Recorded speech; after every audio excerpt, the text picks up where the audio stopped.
She looked me in the eyes and said, "You're lucky your husband died." That's when I realized this wasn't grief anymore.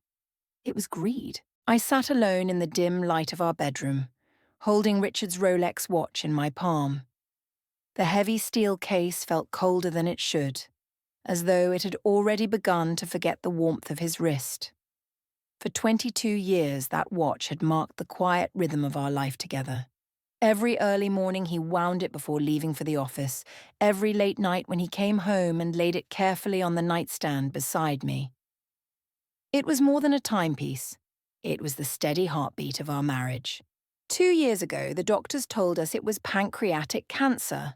2 years of hospitals, scans, infusions, hope that flickered and then dimmed. I watched the strongest man I'd ever known slowly disappear in front of me, until one grey Tuesday morning, he simply stopped breathing. The silence that followed was louder than anything I'd ever heard. Now the house is too big, the bed is too wide, and this watch is all that's left of the life we built. I turn it over in my fingers, tracing the tiny scratches he used to laugh about. Battle scars, he called them. I can still hear his voice saying my name, still feel the way his hand would rest on the small of my back when we stood together at the kitchen counter. Those memories live inside the weight of this metal, inside every tick it no longer makes. I don't know how to let go of something that still feels so alive. Maybe I'm not supposed to yet.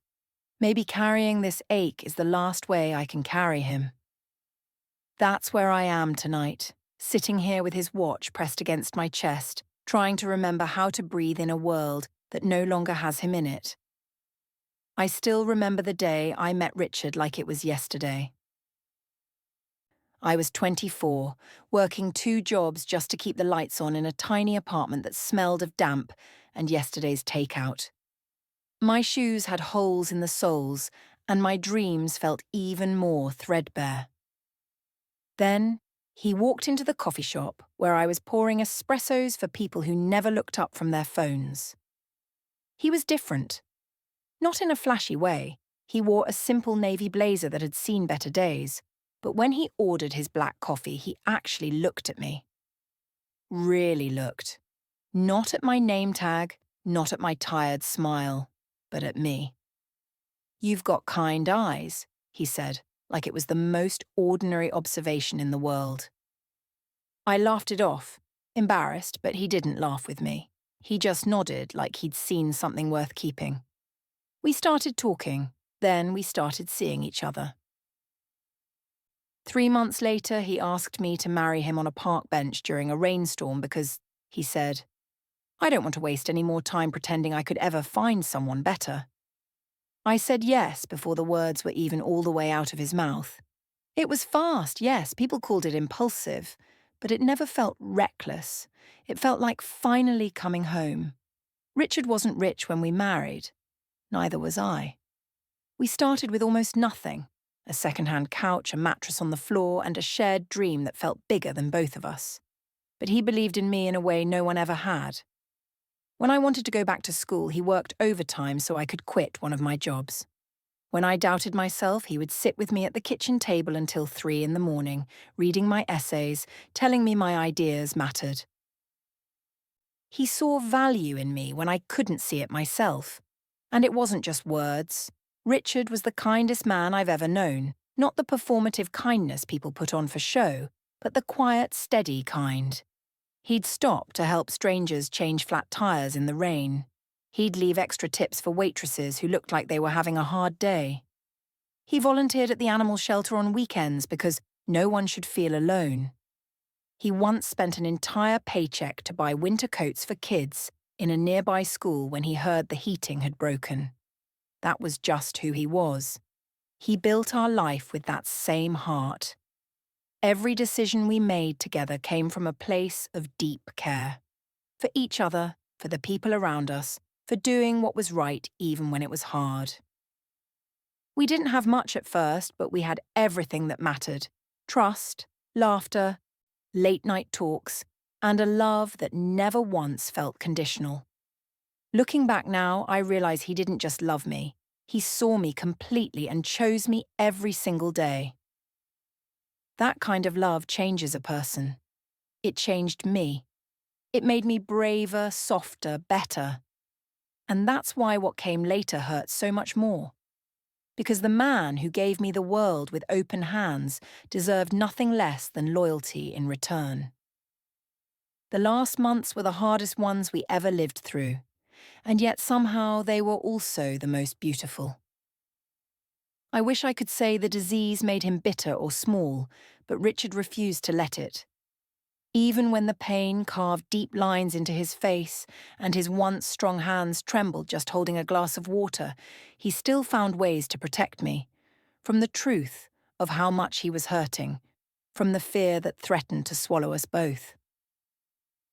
By then, the cancer had spread everywhere it could reach. The doctors stopped talking about fighting it and started talking about comfort. Hospice came to our house in the middle of October. They brought the hospital bed, the morphine pump, the quiet nurses who moved like shadows. I learned their names. Maria, who always smelled faintly of lavender. Jamal, who hummed old Motown songs under his breath while he checked vitals. They became part of our strange, fragile family. I barely slept anymore. I would sit in the chair beside his bed, watching the rise and fall of his chest, counting each breath like it was something I could keep if I paid close enough attention. Some nights he was lucid, still himself. Other nights the morphine blurred the edges and he spoke in fragments. Half-remembered stories from childhood, apologies for things that didn't need forgiving, promises he'd already kept 1,000 times over. He hated how thin he'd become. "I look like a stranger," he whispered one afternoon when the sunlight caught the sharp angle of his cheekbone. I leaned down and kissed that same cheekbone. "You're still the most handsome man I've ever seen," I told him. And I meant it. Because even when the body failed, the man inside it never did. He still tried to take care of me. When I cried, quietly, thinking he was asleep, he would reach for my hand with what little strength he had left and squeeze it twice, our old signal for "I'm here." When the nausea kept him from eating, he'd insist I finish his untouched bowl of soup so it wouldn't go to waste. "You need your strength, Laura," he'd say, as if he weren't the one dying. He worried about the mortgage, about whether the car needed new tires before winter, about who would fix the leaky faucet in the guest bathroom. I told him I'd handle it. He believed me because he always believed in me. There were moments of grace amid the wreckage. One evening in early December, when the first snow was falling outside the window, he asked me to help him sit up. I propped pillows behind him until he could look out at the white world. He stared for a long time, then turned to me with that soft, familiar smile. "Remember our first winter together?" he asked. "That awful little apartment with no heat, and we slept under every blanket we owned?" I laughed through tears. "And you kept saying, 'At least we're warm where it counts.'" He nodded. Still true. That night he talked about the future, not his, but mine. He made me promise I would finish the garden we'd started in the backyard, the one he'd never get to see bloom. He told me to travel to the places we'd only dreamed about, Italy, Japan, the little cabin in Maine we used to look up on Zillow and pretend we could afford. "Don't let grief become a cage," he said. "Live big enough for both of us." And then, in the small hours of a January morning, when the house was silent except for the soft hiss of the oxygen concentrator, he called my name. His voice was barely more than a breath. I crawled onto the bed beside him, careful not to jostle the tubes. He turned his head toward me, eyes glassy but clear. "Laura," he said, each word costing him, Don't let anyone take the rest of you, not grief, not guilt, not anyone. You're still whole, you're still mine, but you're yours first. Promise me." I pressed my forehead to his, tears falling onto his pillow. "I promise." He closed his eyes for a moment, gathering what was left of himself. When he opened them again, there was something fierce in them, something that refused to be diminished. I love you, he whispered, and I'm not afraid, because I know you'll keep living. That's the only thing that matters now. He slipped away 3 days later, just before dawn. The room was quiet. The snow had stopped. I held his hand until it grew cool, until the nurses gently told me it was time. I still hear those words every day. Don't let anyone take the rest of you. They weren't just a goodbye. They were a commandment, a line drawn in the sand, a moral truth he left me to carry, and I intend to honour it, no matter what it costs. 3 weeks after the funeral, when the casseroles had stopped arriving and the house had grown unnaturally quiet, I finally opened the envelope the lawyer had left on the kitchen table. I'd been avoiding it the way you avoid looking at an old wound, knowing it's there, knowing it will hurt to touch, but also knowing you can't leave it forever. I sat at the dining table we'd bought together on our 5th anniversary, the one with the small burn mark from when Richard tried, and failed, to make flambé for our anniversary dinner. My hands shook as I slid the thick packet of documents out. There was a cover letter from Mr. Ellison, Richard's attorney since before we were married. Polite, professional, and then the numbers. I read them once, then again, then a third time, because my brain refused to accept what my eyes were seeing. Richard had never told me the full extent of what he'd built. We'd always lived comfortably, never extravagantly, but never worried about bills. I thought our savings were solid, maybe a few million at most after decades of careful investing and the growth of his consulting firm. But the estate documents listed assets I hadn't known existed. Real estate holdings in 3 states, a significant stake in a renewable energy startup he'd quietly backed in the early 2000s, diversified portfolios, life insurance policies, trusts. When I added it all up, properties, securities, cash equivalents, the total came to just under $87 million. $87 million. I stared at the figure until the zeros blurred. My first instinct was disbelief, then anger, not at Richard but at the secret itself. Why hadn't he told me? Why carry this alone? Later that night, after I'd cried myself raw, I found the answer in a small handwritten note tucked inside the will folder. It was in Richard's familiar slanted handwriting, dated 2 months before he died. Laura, my love, if you're reading this, I'm gone, and you've just seen the numbers. I know you'll be shocked, maybe even angry. I kept this from you not because I didn't trust you, but because I wanted our life to feel like ours, not like something defined by money that came mostly from luck and timing. Most of it arrived after the firm went public in 2012. I sold just enough shares to secure our future and quietly built the rest into something that could outlive me. I didn't want you to ever feel like you married me for what I could provide materially. I wanted you to marry me and stay with me because of who we were together. The money was never the point. It was only ever a tool, a way to make sure you and Noah would never have to choose between safety and dreams, a way to give back to the causes we both cared about. That's why I structured it this way. I trust you completely. Do with it what feels right. Just promise me one thing. Don't let it change who you are.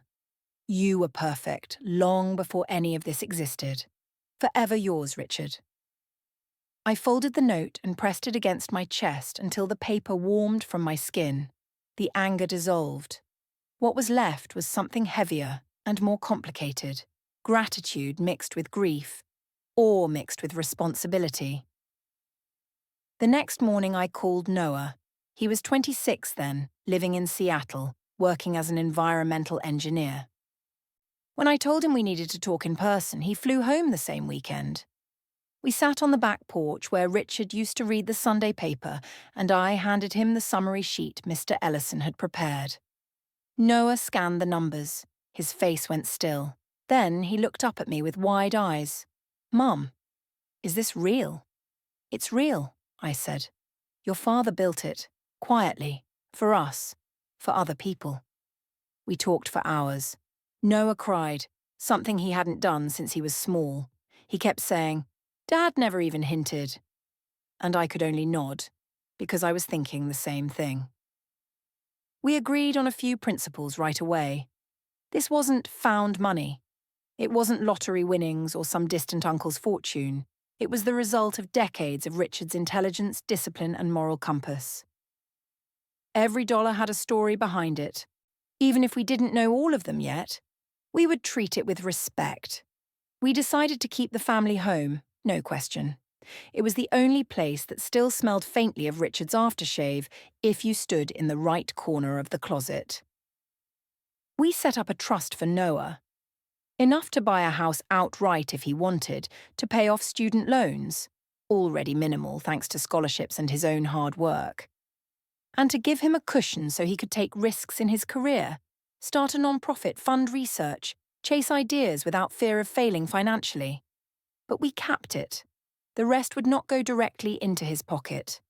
We both felt that handing over tens of millions to a young man, even one as grounded as Noah, would be more burden than blessing. The bulk of the estate we divided 3 ways. 1/3 stayed invested conservatively, generating income to support me for the rest of my life and to cover any medical or long-term needs. I didn't want to be extravagant, but I also didn't want to be foolish.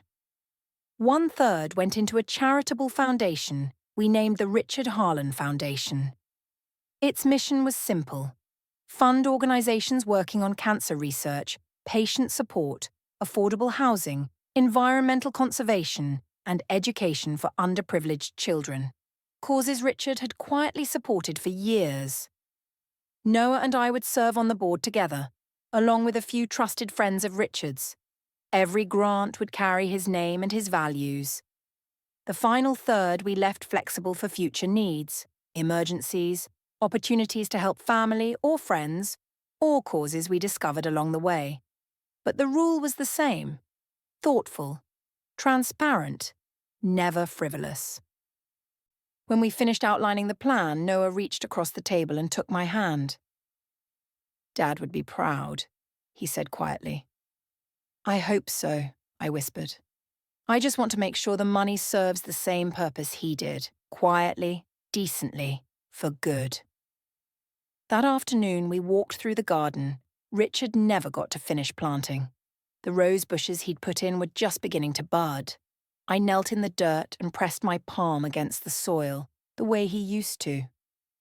"This isn't about wealth," I said, more to him than to Noah. "It's about legacy, and I'm going to protect it the way you protected us."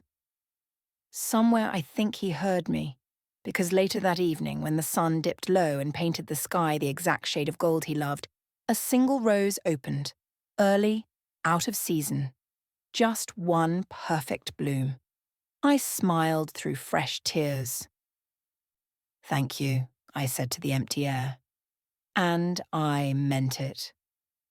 The phone rang on a Thursday evening in late February, just as the last of the winter light was bleeding out of the sky. I almost didn't answer it. The caller ID showed Mom. And for a split second I considered letting it go to voicemail the way I had the last 3 times she'd called since Christmas. But something, habit, guilt, the stubborn hope that maybe this time would be different, made me pick up. "Laura, honey, it's Mom." Her voice was bright, practiced, the same tone she used when she was about to ask for something. "How are you holding up?" I leaned against the kitchen counter, staring at the spot where Richard used to set his coffee mug every morning. "I'm managing," I said. It wasn't a lie, but it wasn't the truth either. That's good. A pause. The sound of her shifting the phone. I could picture her in the living room of the old house in Ohio, same floral couch, same framed photos on the mantel, same careful arrangement that always put Mia front and center. "Listen, sweetheart, your father and I wanted to talk to you about something important." I already knew what was coming. I'd seen the engagement announcement on Facebook 2 months earlier. Mia and her fiancé, some finance guy from Chicago named Derek, smiling in front of a vineyard sunset. The ring looked expensive. The caption read, "Forever starts now. Blessed E's soulmate." I hadn't liked the post. I hadn't commented. I'd just closed the app and gone back to sorting through Richard's old journals. "The wedding is set for June," Mum continued, words tumbling out like she'd rehearsed them. "It's going to be beautiful, small, intimate, only about 150 people. They've booked this gorgeous venue up in Napa. Mia really wants the whole family there, especially you." Especially me. The phrase landed like a stone in still water. "Your father and I were hoping you could help with a few things," she went on quickly. "Mia's been so stressed with planning, and you're so good at organising. Maybe you could fly out a week early. Help with the seating chart, the favours, that kind of thing. And, well, we were wondering if you might consider contributing to the honeymoon fund. Just a little something. They're thinking Santorini. It's her dream." I closed my eyes. The kitchen felt suddenly colder. "Mom," I said quietly, "Richard died 4 months ago. I'm still figuring out how to sleep through the night." A beat of silence. Then the familiar softening of her voice, the one she used when she wanted to sound sympathetic without actually changing course. "I know, honey. We all miss him terribly. But life goes on, doesn't it? Mia's getting married. It's a happy time. We thought it might be good for you, something positive to focus on." Positive. Right. I let the silence stretch until it became uncomfortable. When I finally spoke, my voice was steady. "Tell me something, Mom. When was the last time you asked Mia to come help me, when I was sitting in the hospital every day for 2 years watching my husband disappear? When the funeral home called because I couldn't decide between the oak casket and the cherry? When I had to box up his clothes alone because Noah was on the other side of the country finishing his master's?" Another pause. This one felt heavier. "That was different," she said at last. "You were always the strong one, Laura. Mia, she's more sensitive. She gets overwhelmed easily." There it was. The same sentence I'd heard 1,000 times growing up. I was 8 when it started becoming clear. Mia was 4, all golden curls and dimples, and every time she cried or pouted or simply wanted something, the world rearranged itself to make her happy. I got hand-me-down coats with frayed cuffs. Mia got new ones with fur-lined hoods. I got scolded for bringing home a B+. Mia got ice cream for a C because she tried so hard. When I asked why I had to share my birthday cake with her friends even though it was my party, Mom said, "Because she's little Laura. You understand, don't you? You're the big sister." I understood. I understood so well that I stopped asking. By high school, I was working after-school jobs to buy my own clothes and school supplies so I wouldn't have to hear, "We already spent so much on Mia's dance lessons." When I got into college on a partial scholarship, Dad said, "That's great, honey. Just make sure you don't burden us with loans." When Mia wanted to go to the same school a few years later, with no scholarship and a major in communications, suddenly there was money for tuition, an apartment off campus, and a new car, so she wouldn't have to walk in bad weather. I never resented Mia for being loved that way.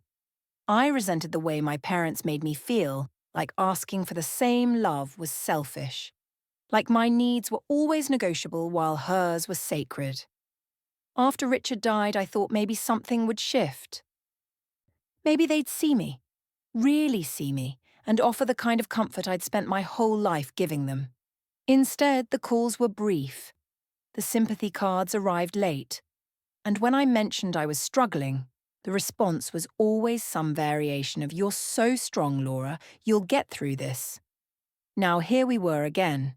Mia's wedding, Mia's dream honeymoon, Mia's moment. I took a slow breath. "I'm happy for Mia," I said, and I meant it. "I hope the wedding is beautiful, but I won't be flying out early. I won't be organising seating charts or folding favours, and I won't be contributing to the honeymoon. Not because I don't have the means. I do. But because I've spent 47 years being the one who gives, who understands, who steps aside, I'm done. Silence again. Longer this time. Laura, Mom started, voice trembling now. We never meant to make you feel.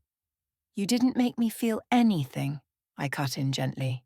You showed me over and over where I stood, and I believed you, for a long time. I heard her sniffle. Your father will be so disappointed.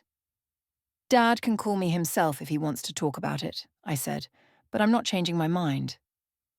I hung up before she could reply. The kitchen was quiet again. Outside, the streetlights had come on, casting long shadows across the lawn Richard used to mow every Saturday. I walked to the window and pressed my palm against the cool glass. For the first time in months, the ache in my chest didn't feel like pure grief. It felt like clarity. Mia had grown up believing the world would always bend for her. My parents had taught her that, by never teaching her otherwise. And maybe that explained a lot. The way she'd borrow money and forget to pay it back. The way she'd cancel plans at the last minute because something better came up.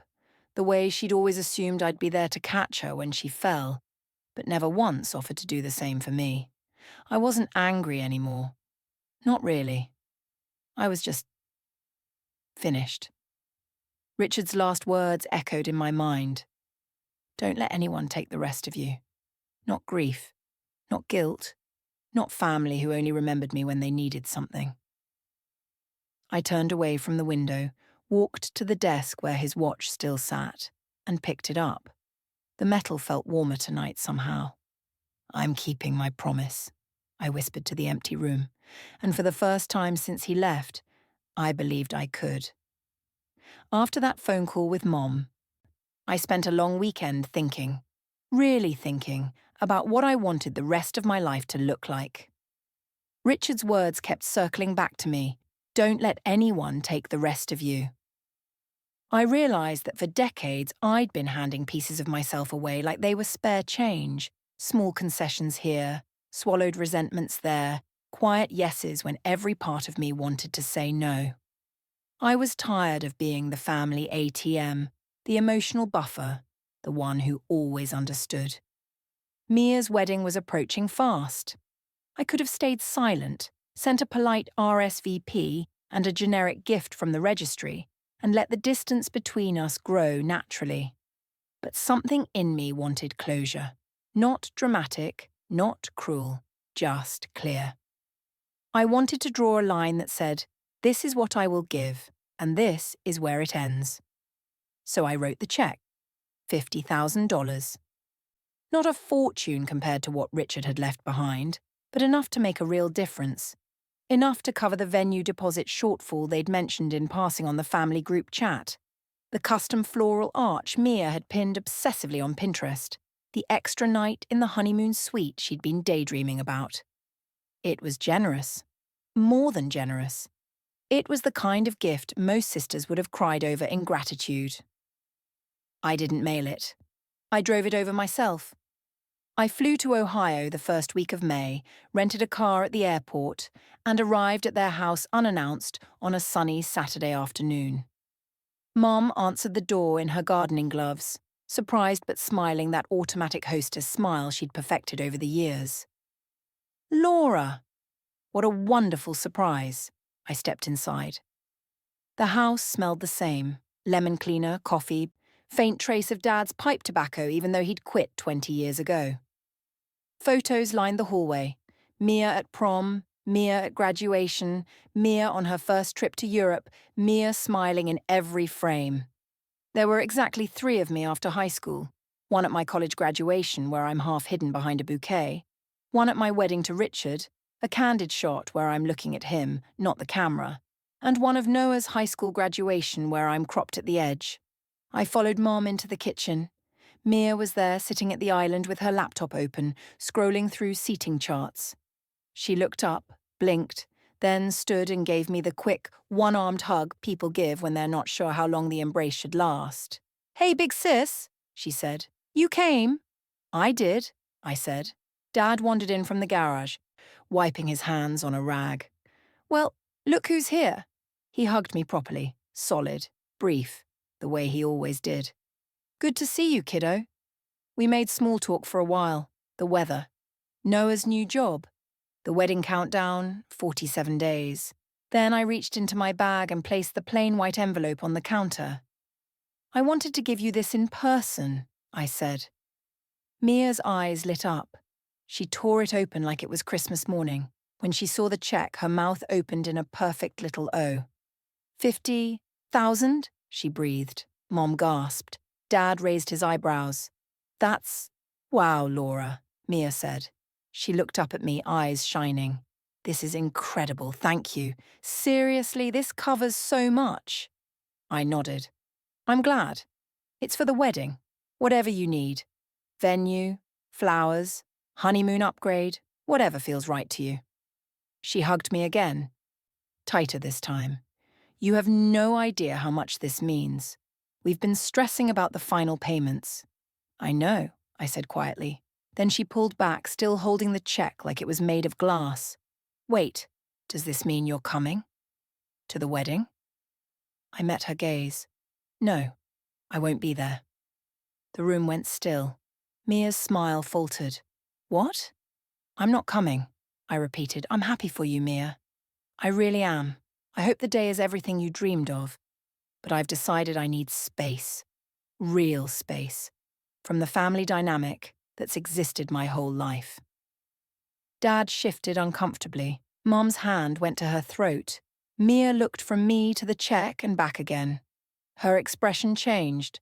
Slowly at first, then all at once. The gratitude drained away, replaced by something sharper. So, this is... what? Guilt money? She asked. You're buying your way out of showing up? No, I said calmly. This is a gift, freely given. No strings. I'm not asking for anything in return. Not attendance, not thanks, not even a phone call. I just wanted you to have it because I can, and because I know the wedding matters to you. But you're my sister, she said, voice rising. You're supposed to be there. People are going to ask where you are. What am I supposed to tell them?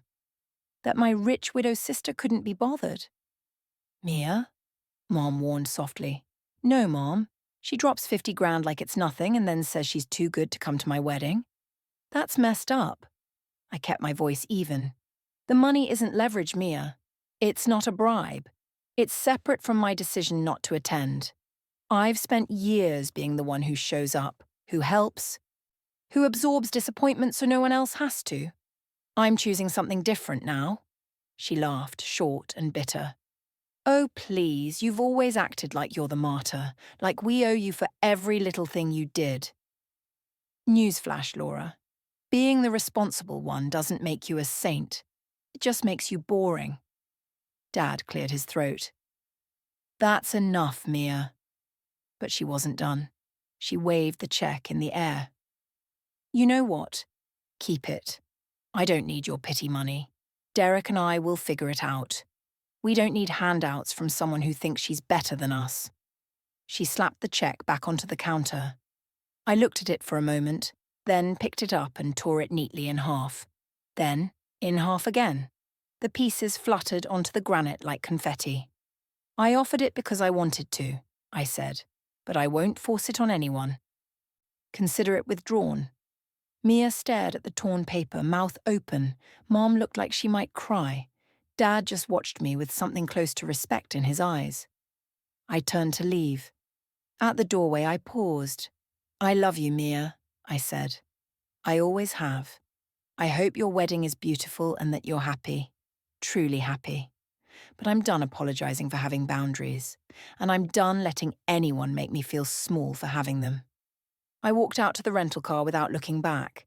The engine started smoothly. I drove straight to the airport, returned the keys, and caught the next flight home. When I walked through my own front door that night, the house was quiet, the way it always was now. I kicked off my shoes, poured a glass of the red wine Richard used to love, and sat on the couch with his watch in my lap. I didn't cry. I didn't feel triumphant either. I just felt lighter. For the first time in 47 years, I'd given exactly what I wanted to give, and nothing more. And no one could take that from me. I still remember the exact moment the message arrived. It was a long, neatly formatted list, almost like a shopping list, except every item carried a price tag in the millions. A house, she specified the neighborhood, and even attached property photos. A luxury car, make, model, color, all chosen down to the rims. A collection of high-end watches, with model numbers and current market prices listed. And finally, the honeymoon she wanted. First-class flights, overwater villa, private yacht for a month. No, if possible, no, maybe one day. Just cold, entitled demands. Then came the line that made something inside me finally snap. You're lucky your husband died, otherwise I'd never get what I deserve. I read it once, then twice. The words didn't change, they just burned deeper each time. That single sentence became the breaking point. The moment greed stopped being hidden behind fake tears and sweet words. The moment I stopped feeling guilty for what I was about to do. That was the night revenge stopped being just a fantasy and started feeling like justice. I didn't yell. I didn't send a long emotional paragraph explaining how hurt I was. I didn't give her the satisfaction of another dramatic argument. I just ended it. One quiet Saturday morning, still in my pajamas, I opened every single account she had access to. Joint checking, savings, credit cards in my name she'd been borrowing, the investment account she kept asking about. Even the small miscellaneous PayPal she used for random shopping sprees. Password changed. Two-factor authentication locked down to my phone only. Linked emails removed. Recovery phone numbers deleted. Done. All in under 20 minutes. Then I opened the wedding planning folder we'd been sharing. The vendor contracts she'd insisted I sign because it's our big day. The massive down payments already made on the venue, the florist, the designer dress, the live band. I called each one personally. Hi, this is Dat. I'm cancelling the reservation and requesting a full refund where possible. The wedding is off. No explanations. No drama. Just calm, polite, final. Most of them kept the deposit, fair enough, but thousands upon thousands that would have gone straight into her dream Pinterest wedding. Gone. Poof. Redirected back to accounts she could no longer touch. By noon, my phone started blowing up. Texts, missed calls, voice messages that went from confused, pleading, furious, straight up hysterical. I didn't answer a single one. I sat on the balcony with a cup of coffee watching the city move below me, feeling something I hadn't felt in a very long time. Peace.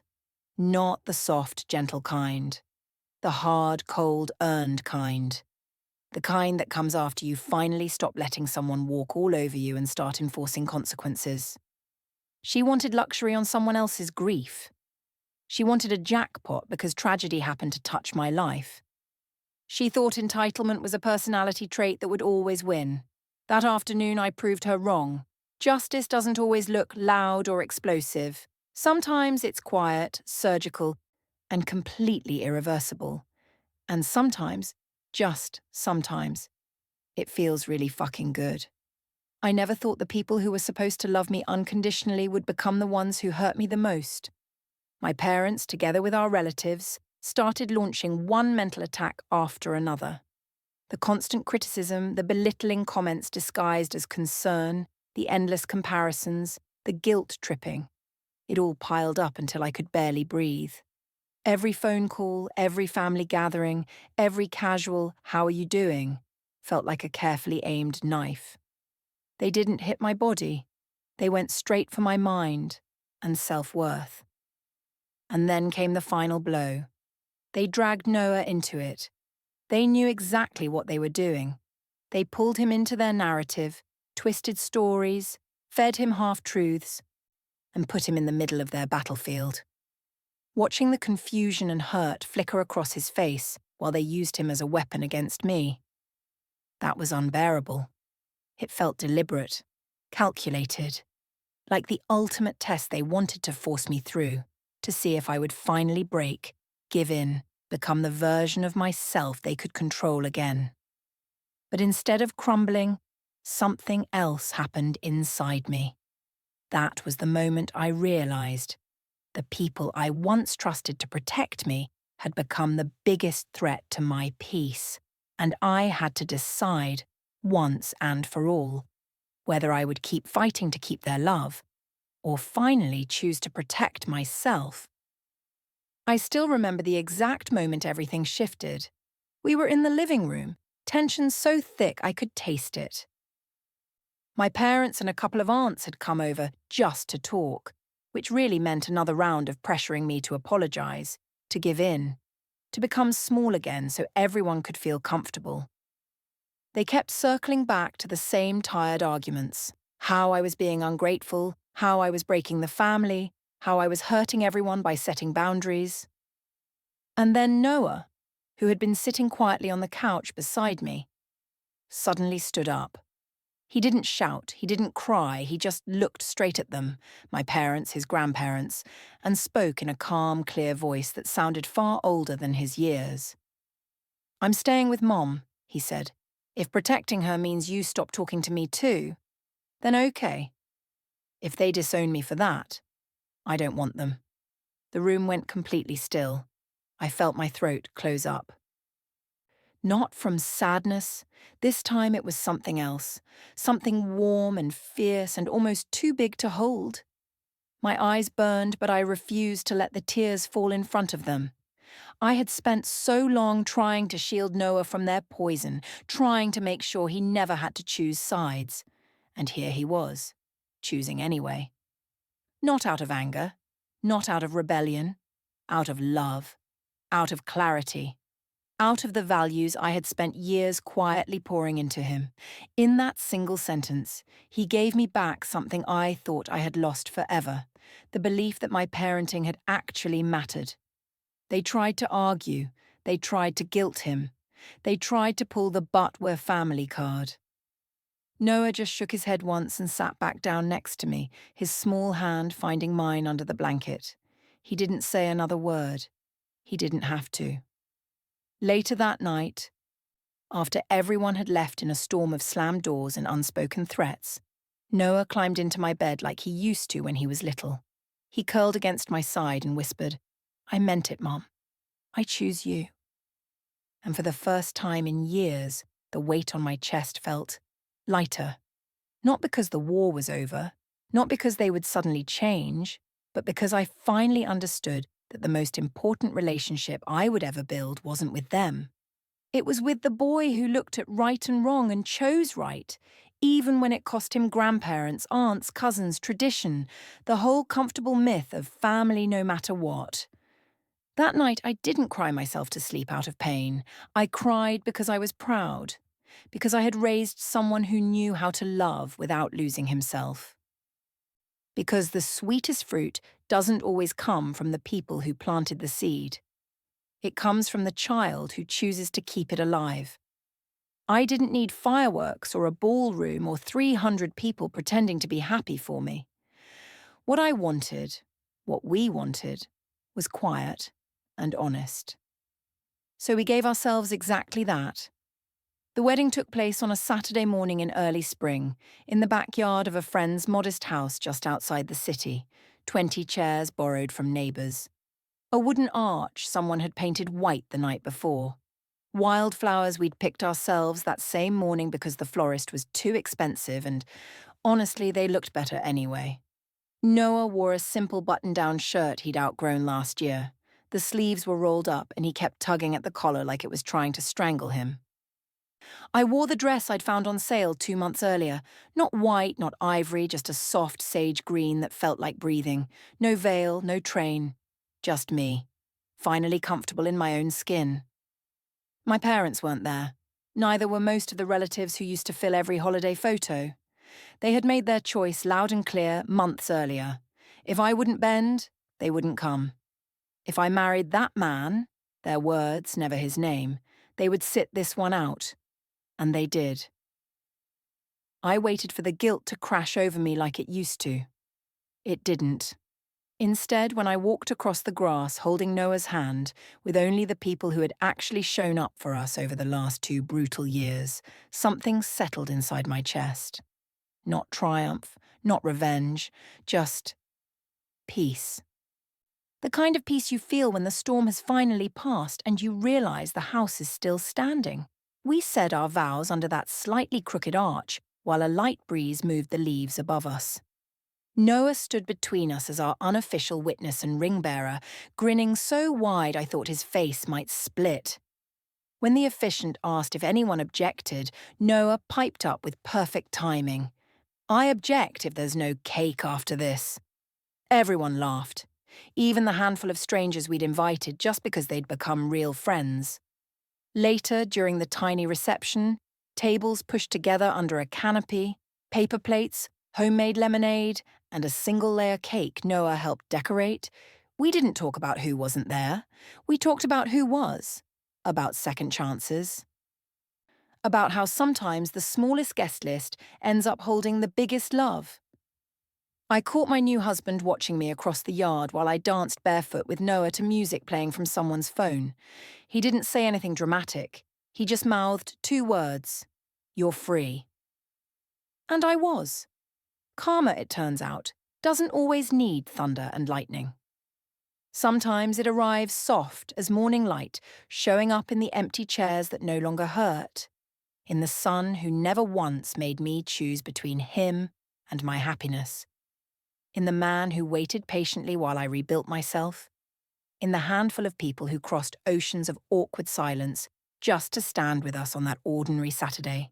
No tragedy, no dramatic downfall, just the gentle, expensive lesson that love without conditions is rare, and the people who withhold theirs when you finally demand it usually end up sitting alone with their conditions, while the rest of us ate cake in the sunshine, and it tasted like enough. These days, life feels like the quiet after a long, deafening argument. I wake up in a house that smells like coffee and fresh laundry instead of tension. Noah bounds into the kitchen every morning already talking about whatever project or game he's obsessed with that week. My husband, still strange and wonderful to call him that, kisses the top of my head before he leaves for work, and I don't flinch anymore waiting for the other shoe to drop. There's no shoe, just us. I'm doing well. Better than well, actually. The freelance work I started out of necessity has grown into something steady and meaningful. I make enough to cover our life comfortably, and then some. The extra goes where it always should have, to the women's shelter downtown that helped me when I had nowhere else to turn, to the after-school program Noah used to attend when things were at their worst, to scholarships for girls who remind me too much of the version of myself I used to hide. I don't do it for applause. I do it because I finally understand that generosity isn't about proving you're good. It's about refusing to let pain turn you small. I give because I can, because I'm no longer afraid that if I let go of a little, I'll lose everything. My parents still don't speak to me. The last message I got from my mother, over a year ago now, was a single line. "You've made your choice." I didn't reply. There was nothing left to say. Sometimes people ask if I regret it. The distance, the empty holidays, the way certain family photos now have permanent gaps where faces used to be. I don't. Not even a little. I regret the years I spent apologizing for existing as someone with boundaries. I regret believing that love had to come with conditions and control. I regret every time I shrank myself smaller so someone else could feel taller. But choosing myself, walking away from the version of family that required me to disappear in order to be accepted. That's the one decision I've never second-guessed. I look at Noah, taller now, kinder every day, still choosing right even when it's hard, and I see the proof. I look at the life we've built, small, imperfect, loud with laughter, safe. I look at the woman in the mirror who no longer flinches at her own reflection, who sleeps through the night without waking up, braced for criticism. And I know bone deep that choosing yourself isn't selfish. It's survival. More than that, it's the beginning of actually living. The people who taught me to apologize for taking up space don't get to define what my life looks like anymore. They don't get to decide whether I'm allowed joy, peace, love without strings. I do. And every morning I wake up and choose it again. Not out of spite, not out of anger, out of respect for the girl I used to be and for the woman I finally let myself become. Choosing yourself isn't selfish, it's survival. And once you've tasted it, you'll never go back to starving.